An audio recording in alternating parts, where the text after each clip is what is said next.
The Season for Friendly Meetings by Anngela Schroeder. At Christmas, everybody invites their friends and thinks little of even the worst weather. Jane Austen. With the promise of her daughters being amongst eligible rich men, Mrs. Bennet had wasted no time in giving consent for them to accompany Mrs. Long and her nieces to Yorkshire for the Christmas holidays. Elizabeth Bennet was not one to discount her good fortune. Any opportunity to engage in society was something she relished, but even more as her favourite sister still nursed a broken heart. Had Mr. Bingley returned to Netherfield after his London business was concluded, the tenuous circumstances in which we find ourselves would be immaterial. But he had not, and therefore, with no understanding between Jane and Mr. Bingley, and Elizabeth rejecting a marriage proposal from her horrible cousin Mr. Collins, Mrs. Bennet was ready to exile her second daughter anywhere. With a peck on the cheek, her mother said, "I sincerely hope your Christmas may abound in the gaieties which the season generally brings, dear Jane. I dare say you will return to us engaged, if Mrs. Long has anything to do with it. And, Lizzie, do not run on in a wild manner. Mind where you are."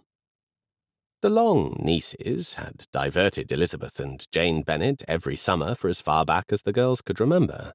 With their departure to the north before the single and wealthy Mr. Bingley departed Netherfield for London, they were only aware of Jane's disappointment by letters from their aunt. Elizabeth looked about the ballroom in wonder. Swags of crimson fabric draped the columns, with boughs of pine hanging from mantels and banisters. Candles illuminated the mirrors set to reflect the light throughout the rooms. Mamma would delight in the attention paid to the decorations. Her light heart froze at the sight of Jane, who was dancing with a smartly turned-out officer in regimentals. Hoping to see a bloom in her sister's cheeks, she saw none. Instead, her sister's countenance still showed signs of anguish. But only to me. I know her almost as well as she knows herself. At that moment, the set ended, and the officer escorted Jane toward Elizabeth. "Colonel Fitzwilliam, may I introduce you to my sister, Miss Elizabeth Bennet? Lizzie, this is Colonel Fitzwilliam of Matlock House." After making a fine leg, the colonel said, "Miss Elizabeth, your sister tells me you are staying at Dronfield with the Miss Longs." "Yes. Miss Agatha Long and Miss Helen are dear friends, and their cousins the Thornes were so kind to invite us for Christmastide." "Bertie Thorne and Miss Clarissa Thorne are the best of people, and you will find no ball as merry as the Somerset's Christmas ball." The girls nodded, and he continued, "I understand you are from the south. Hertfordshire." "We are, sir. Are you familiar with the area?" "No. I believe my father has spoken of it from visiting as a youth, and my cousin was most recently in the area at a friend's estate, but I have no connection."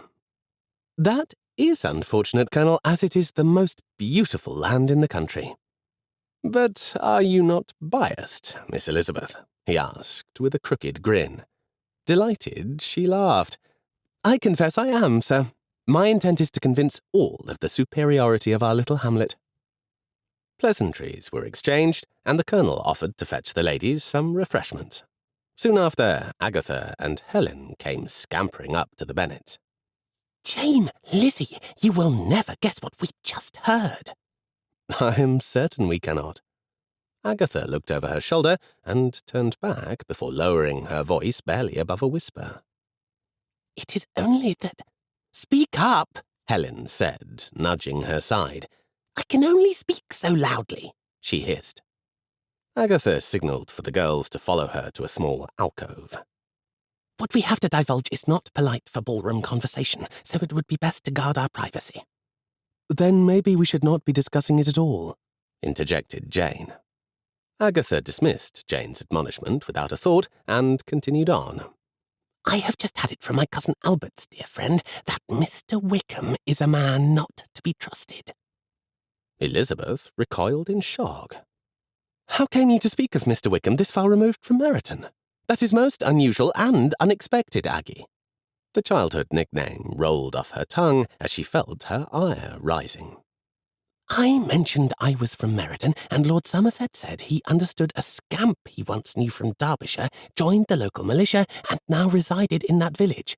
That his name was Wickham, and I would do best to stay away from him.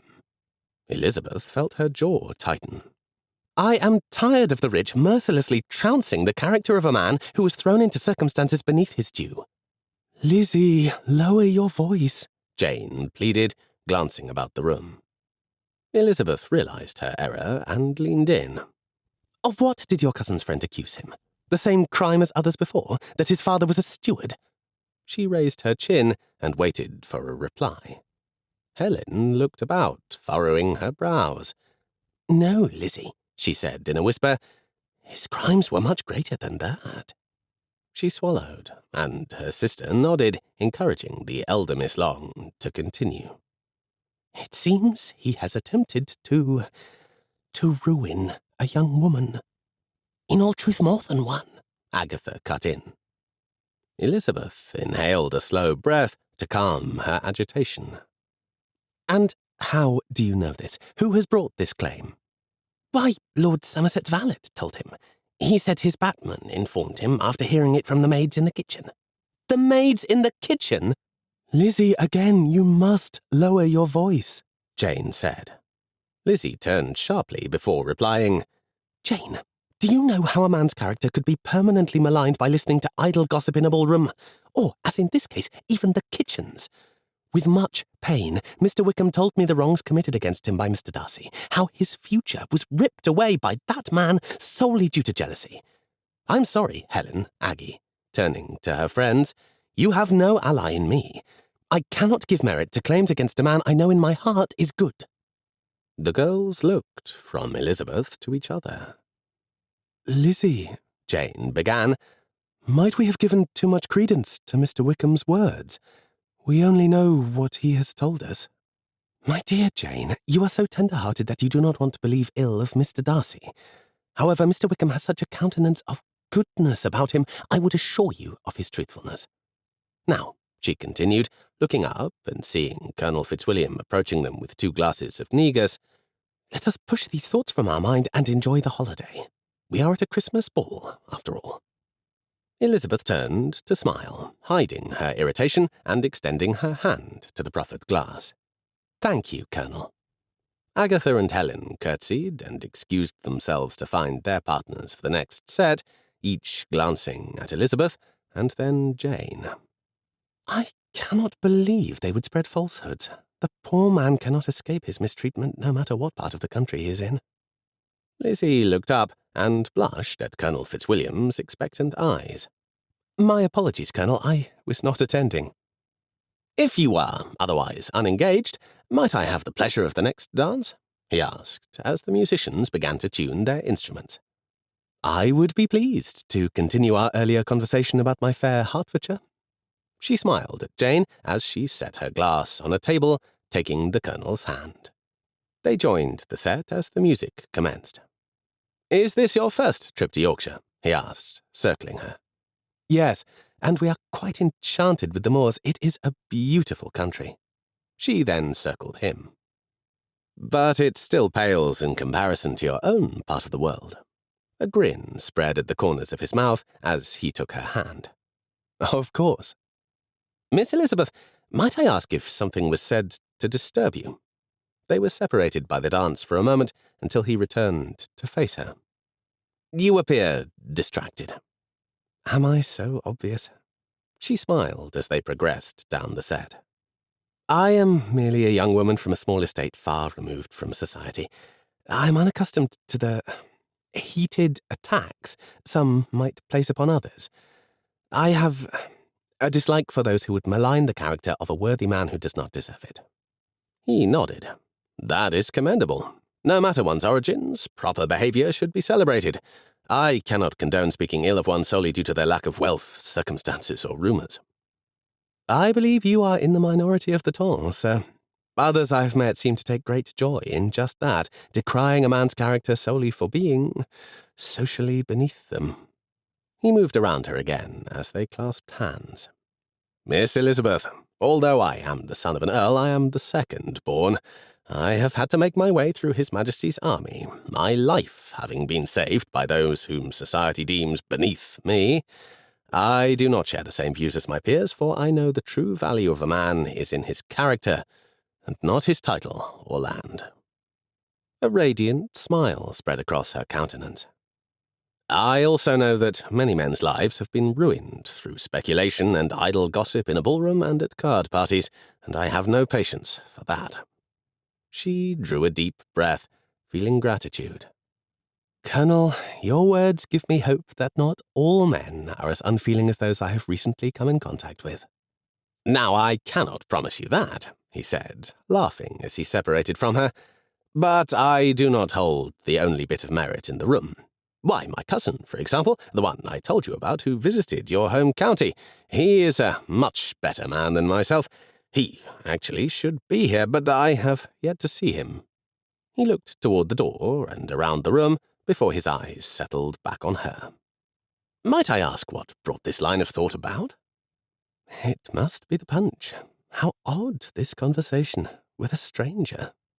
She separated from him in the dance before returning to take his hand again. A gentleman Miss Long was dancing with claims to have knowledge of a friend. Although he is a recent acquaintance, I'm disturbed by the pains that have been taken to ruin this man's prospects. The Colonel raised an eyebrow. Forgive me for saying so, but I have taken the measure of your character. You do not appear to me as other women who practice histrionics. These are heavy claims indeed. Indeed, Colonel.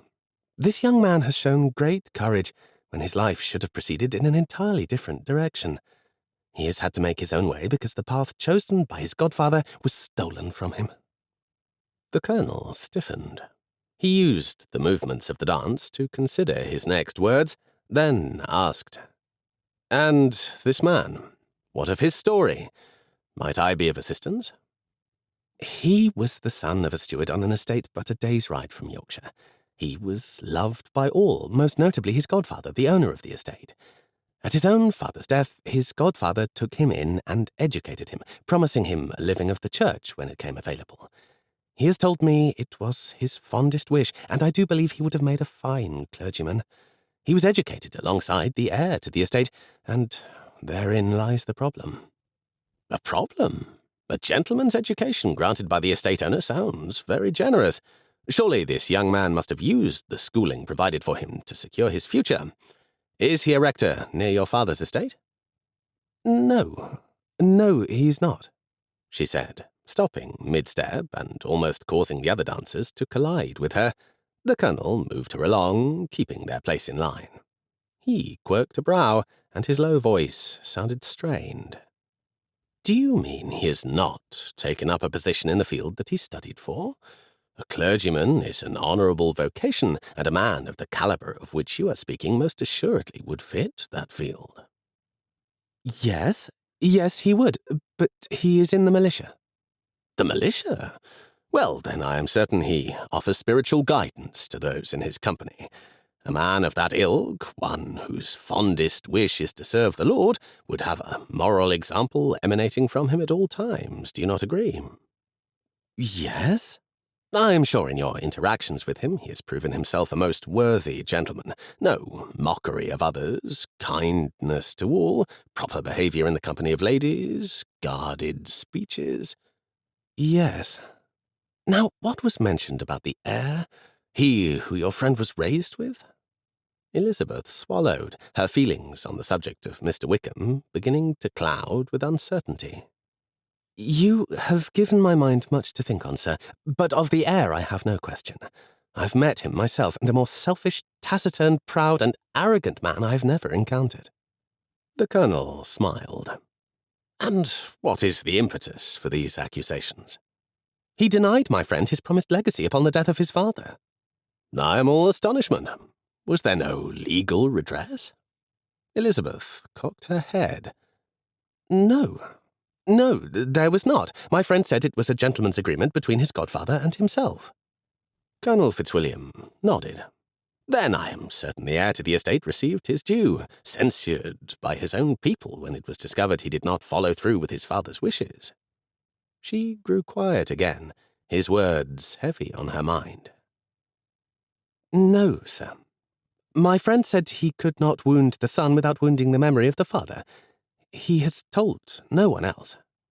"No one else?" "I will concede. It appears he may have told of his sorrows to a few other people in the village." The colonel clasped hands with the woman on his left to promenade before returning to his position across from Elizabeth. "And what of this heir? You say you have met him and were able to discern his character after the conversation you had with your friend?"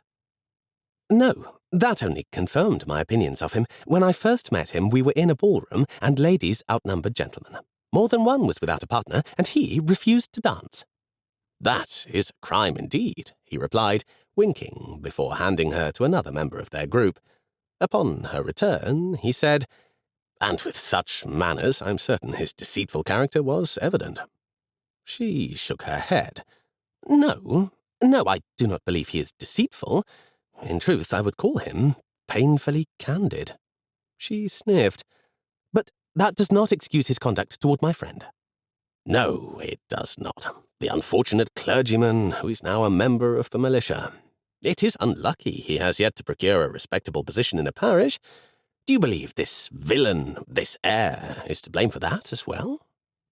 She was quiet as the dance separated them, and her thoughts rambled with new concerns.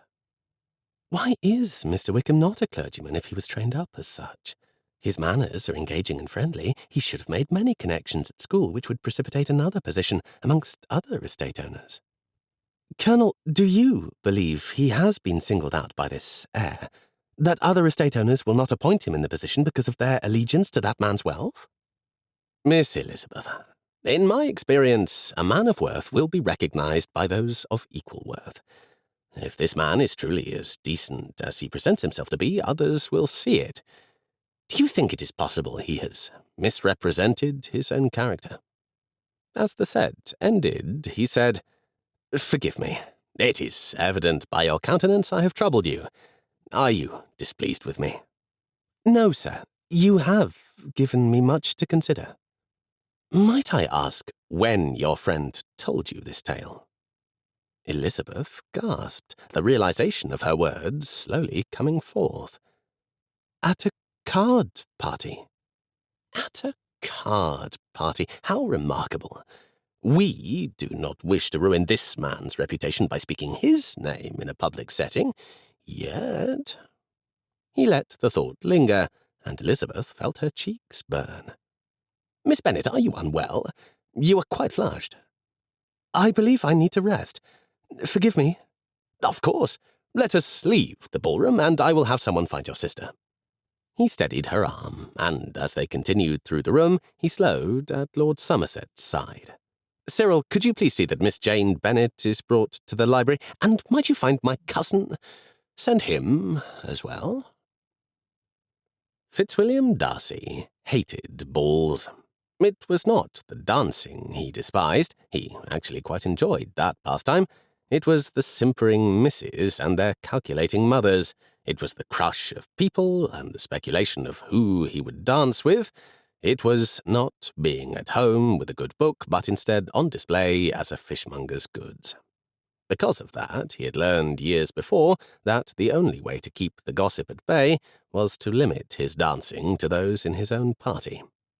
A pair of brown eyes flashed through his mind, a delicate, upturned nose, and rosy, bow-shaped lips. And that was why they found themselves at a Christmas ball in snowy weather, miles from his great-uncle's estate. He had not wanted to come tonight, but believed a diversion was necessary, away from another quiet evening filled with remembrances of the Bennet sisters of Longbourn. Her smile, her laugh, her impertinent remarks haunted him. It had been a month since they departed Hertfordshire, and he still felt her loss. He handed his coat to the footman, grateful for his old friend Cyril's invitation. The ballroom was festively dressed with boughs of holly, and the wax candles lit the space with a merry glow. He greeted Lady Somerset and made his rounds, shaking hands and accepting the wishes of the holiday. "Darcy, you have arrived," a jolly Lord Somerset said, his hand extended. "Yes, Cyril. The road from Holleridge was not altogether clear, but my drivers managed, as they always do." "I'm surprised the weather dared to defy you, Fitzwilliam Darcy. The last storm to do so buried 3 feet of snow over our tree fort overnight, remember?" Darcy grinned at the memory. "How could I forget? We both prayed for no snow, but then had our ears boxed for sneaking out of the schoolroom to have a snowball fight." "Yes, and Richard had the worst of it all." Bingley interrupted. "I know the Colonel can be impulsive and mischievous, but of what do you accuse him?" "Accuse him? Nothing," Cyril replied. "He assailed Nanny with snowballs when he found us outside." "And therefore he could not hear for 2 days, nor could he sit for 3. Darcy shook his head. "Most of my childhood adventures involved Richard and the mighty scrapes in which we found ourselves. That still holds true today, even though we are men and have left the schoolroom far behind." "That is right. Which reminds me, Richard asked me to send you to the library when I saw you." "The library? That does not sound like his regular haunt at a ball." Cyril waggled his eyebrows before replying, "He had 2 very lovely ladies with him and asked for you to join them. If I did not know him better, I would accuse Richard of preparing for another adventure. However, I do. Knowing he is not like his brother, the Viscount, the young ladies' reputations are likely intact. Although," he said, pointing in the direction of the library, "Richard may be a gentleman. I have no idea if the ladies are mercenary." Darcy felt himself tense at his host's jest. He thanked Cyril and turned in the direction of the library, his feet thundering down the corridor. "At least the door is open and a footman is without."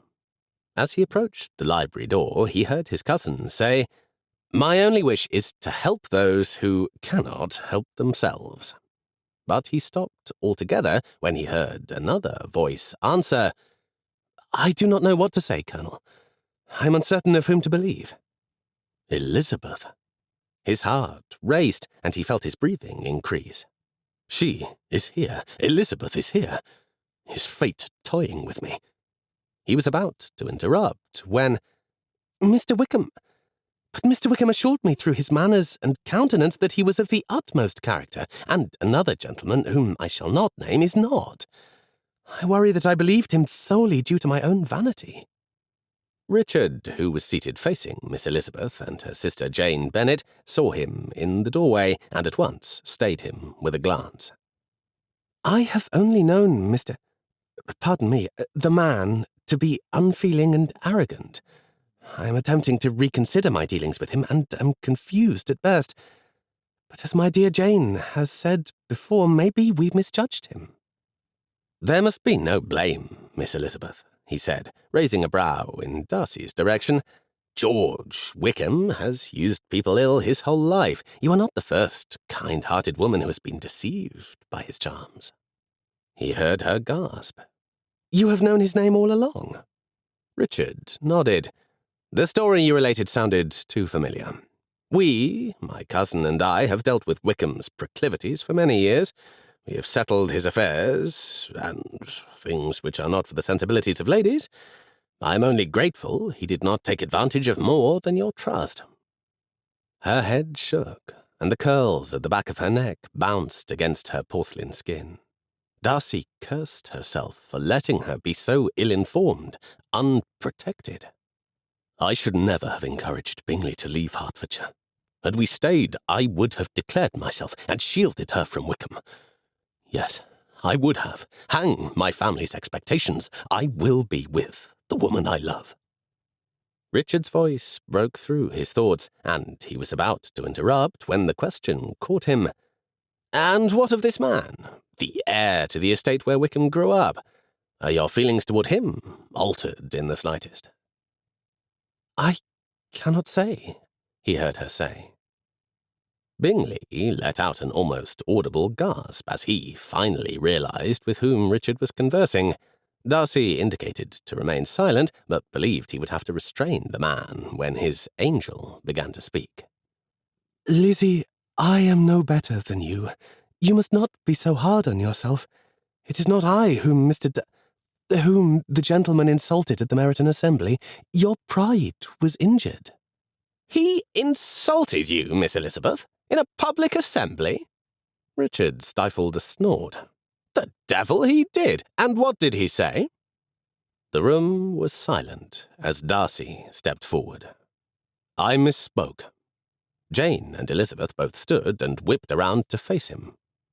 "I misspoke," he repeated softly, "and can only pray the lady find it in her heart to forgive my falsehood. She is mute and Miss Bennet is terrified. Fool. It is obvious that I now have other wrongs to atone for, ladies, and both Bingley and I beg your forgiveness." Elizabeth coloured when her eyes met his. Jane Bennet blanched upon seeing Bingley. "Oh, Darcy, you are in a fine fettle, are you not? Now, come and let us unravel this tangled ball of yarn you have created. Sit there beside Miss Elizabeth, and you, Bingley, there by Miss Bennet." Awkward bowing, curtsies, and even more uncomfortable greetings supervened before everyone took their seats. "Miss Bennet, what a happy surprise this is. I trust your family is well and preparing for the holidays?" Bingley asked, a cautious crack in his voice. "Yes, thank you, sir," Jane said, keeping her gaze lowered. Richard laughed again before continuing on his course. "Now, Miss Elizabeth, you appear to be a woman who is not afraid to voice her thoughts no matter what they may be. I believe now is an opportunity for you to ask my cousin himself."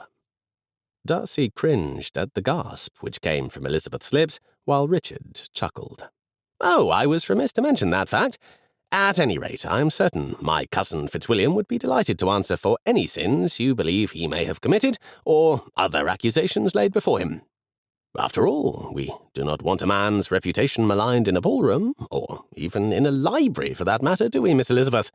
We are aware of the great disservice such occurrences would have for an honourable man." "Yes," he heard her say softly. He held his breath as her eyes cautiously rose to meet his. Elizabeth Bennet had only once before felt so mistaken. She had the same strange sensation of when she was a girl of 8, and how she was still learning a valuable lesson from that day. She had accused a servant of taking her beloved copy of Spenser's The Faerie Queen. The book had been in the sitting-room the day before when the new maid came in to clean, but later it was gone.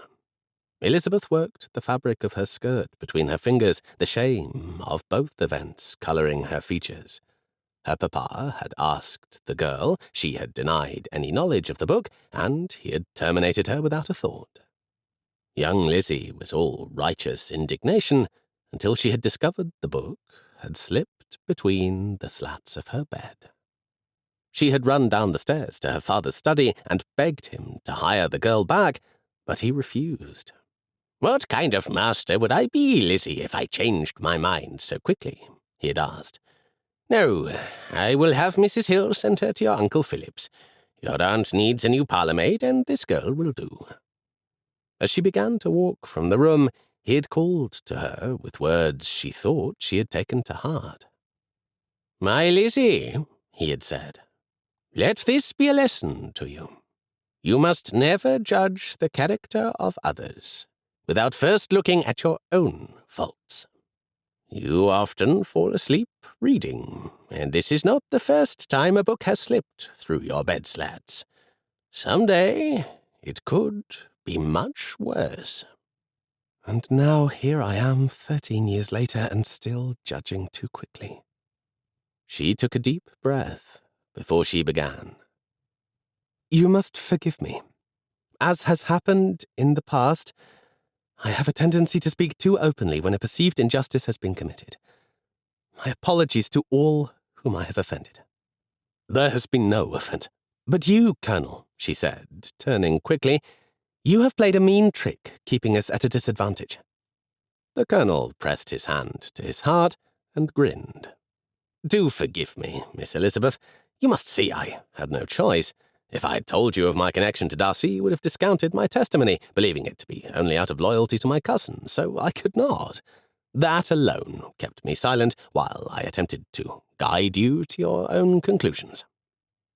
Elizabeth heard the words of the Colonel, but could not fully attend to them. How could she, when he was there?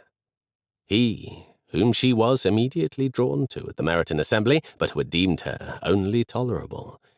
He, whom she could not rid from her thoughts, even when she attempted to mask her feelings of attraction with the hatred Mr. Wickham subscribed to. He, whose conversations she debated and challenged so she could remain in control of her faculties as his equal, and not dissolve into a simpering, silly miss as other women had. She felt his eyes on her like fingers on her skin, causing a flush of heat to climb her throat. "If what you say is true, Colonel, then I owe my deepest apologies to—" She looked up and met his gaze. "To you, Mr. Darcy." Their eyes held until, flustered, she looked away. In an instant he stood and extended his hand. She instinctively reached for it. "It is I who must apologize to you. You have been nothing but who you are, an honest and loyal friend seeking out the good in those who deserve it. Had my pride not limited my willingness to expose him for what he truly was, you, an intelligent woman, would not have been deceived." He cleared his throat. "Richard, would you do me the honor of introducing me to your acquaintance?" he asked, never taking his eyes from her. A smirk spread across the Colonel's lips. "Miss Elizabeth Bennet, may I present my cousin, Mr. Fitzwilliam Darcy of Pemberley, Derbyshire?" She nodded her head. "It is a pleasure to meet you, madam." "And you as well, sir." He bowed and kissed her gloved hand. "Might I request the next dance as well as the supper set?" She furrowed her brow. 2 dances? Mr. Darcy, whatever will people say?" Shocked to see a tug at the corner of his lips and a deep dimple in his left cheek, Lizzie's composure faltered. "I believe, madam," he said, his deep, rich baritone enveloping her, "that this is the season for friendly meetings. I find that nothing would give me more pleasure than standing up with the handsomest woman of my acquaintance." He slowly rubbed his thumb across her knuckles. "If you will accept." The room was silent, save his breathing and the crackle of the fire behind him. Her eyes sparkled as an unexpected, new sensation raced through her. She bit her lip and glanced up at him through thick lashes. "Well, as you say, sir, it is Christmas."